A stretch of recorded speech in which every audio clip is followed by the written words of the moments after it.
Hi friends, welcome to akshaya.com. இன்னைக்கு இந்த வீடியோவில் நல்ல சூப்பரான ரொம்ப ஃபில்லிங்கான ஒரு ஈவினிங் ஸ்நாக்ஸ் ரெசிபி. இப்படி செஞ்சு கொடுத்தீங்கன்னா போட்டி போட்டுட்டு சாப்பிடுவாங்க. சத்தும் சுவையும் கலந்து இந்த மாதிரி ஸ்நாக்ஸ் செஞ்சு கொடுங்க. இனி அடிக்கடி செய்ய சொல்லி கேட்பாங்க.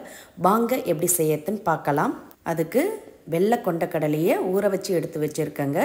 ஓவர் நைட் நான் ஊற வச்சு எடுத்து வச்சுருக்கேன். இதே நீங்கள் ஈவினிங் செய்கிற மாதிரி இருந்ததுன்னா காலையிலே ஊற வச்சுடுங்க. செய்யறதுக்கு ரொம்ப ஈஸியாக இருக்கும். நல்லா ஊறி இருக்கணும், அப்போ தான் சுவை கூடுதலாக இருக்கும். இப்போ ஊற வச்ச கொண்டக்கடலையை தண்ணியை வடிய விட்டுட்டு கடலையை மட்டும் எடுத்து மிக்சர் ஜாருக்கு மாற்றிக்கங்க.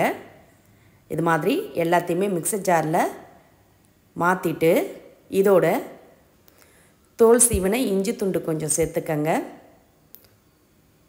கூடவே ஒரு பெரிய சைஸ் வெங்காயத்தை இது மாதிரி 4 கட் பண்ணி சேர்த்துக்கங்க. கூடவே 1 டீஸ்பூன் மிளகாய்த்தூள், 1/2 டீஸ்பூன் கரம் மசாலா பொடி, 1 டீஸ்பூன் அளவுக்கு உப்பு சேர்த்துட்டு இதோட ஒரு கைப்பிடி அளவுக்கு ஃப்ரெஷ்ஷான கொத்தமல்லி இலை நல்லா அலசிட்டு சேர்த்து நல்லா அரைச்சி எடுத்துக்கங்க. தண்ணீர் தேவைப்பட்டுன்னா சேர்த்துக்கங்க.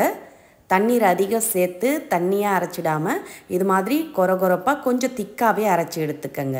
இந்த அளவுக்கு கொரகொரப்பாக இருந்தால் தான் சாப்பிட சுவையாக இருக்கும். அப்படியே இருக்கட்டும். இப்போ இதோடு சேர்க்கறதுக்கு மிக்சிங் பவுலில் ஒரு பெரிய சைஸ் உருளைக்கிழங்கு வேக வச்சு தோல் உரித்து எடுத்து வச்சுருக்கேன். அதை கைகளாலே மசித்து சேர்த்துக்கங்க. இது மாதிரி கட்டிகள் இல்லாமல் நல்லா மசித்து சேர்த்த பிறகு இதோட நம்ம அரைச்சி எடுத்து வச்ச கடலை பேஸ்ட்டை சேர்த்துக்கங்க.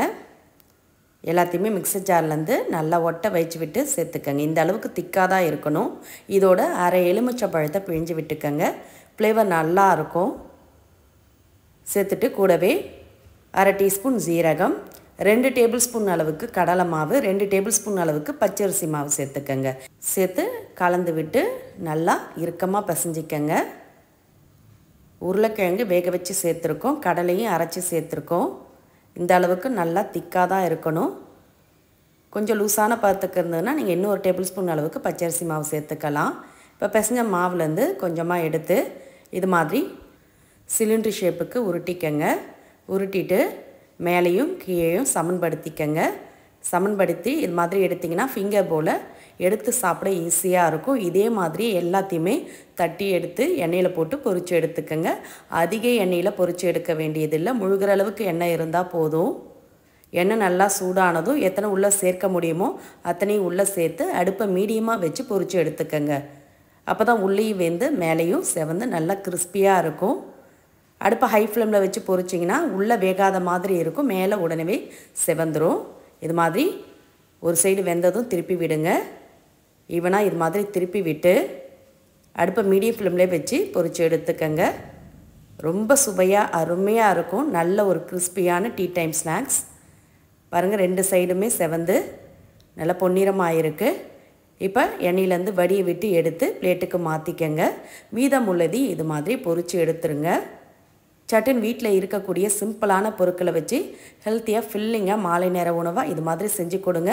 இனி அடிக்கடி செஞ்சு தர சொல்லி கேட்பாங்க. அந்த அளவுக்கு சுவை கூடுதலாக அருமையாக இருக்கும். இப்போது ஒரே மாதிரி பஜ்ஜி சுஜின்னு செய்யாமல் இது மாதிரி கடலை சேர்த்து நல்ல ஹெல்த்தியான மாலை உணவாக செஞ்சு கொடுங்க. இது நீங்கள் எந்த ஷேப்பில் வேணாலும் எண்ணெயில் போட்டு பொரித்து எடுக்கலாம். வடை மாதிரி தட்டி போடலாம், சின்ன சின்ன பால்ஸாக கூட போட்டு பொரித்து எடுத்து கொடுக்கலாம். சட்டுன்னு சிம்பிளாக செய்யக்கூடிய இந்த ஹெல்த்தியான மாலை உணவை நீங்களும் இதே மாதிரி இதே அளவுகளோட ட்ரை பண்ணி பாருங்கள். இதை நீங்கள் டொமேட்டோ சாஸ், டொமேட்டோ கெச்சப் தொட்டு சாப்பிட்டிங்கன்னா இன்னும் அருமையாக இருக்கும். இந்த ஹெல்த்தியான ஈவினிங் ஸ்நாக்ஸ் ரெசிபி உங்களுக்கு பிடிச்சிருந்தா வீடியோக்கு ஒரு லைக் கொடுங்க. ஃப்ரெண்ட்ஸ் அண்ட் ரிலேட்டிவோட இந்த வீடியோவை நிறைய ஷேர் பண்ணுங்கள். மறக்காமல் நம்மளுடைய சேனலையும் சப்ஸ்கிரைப் பண்ணிவிடுங்க. மீண்டும் இது மாதிரி சிம்பிளான புதிய வீடியோவில் நாளை சந்திக்கலாம். நன்றி, வணக்கம்.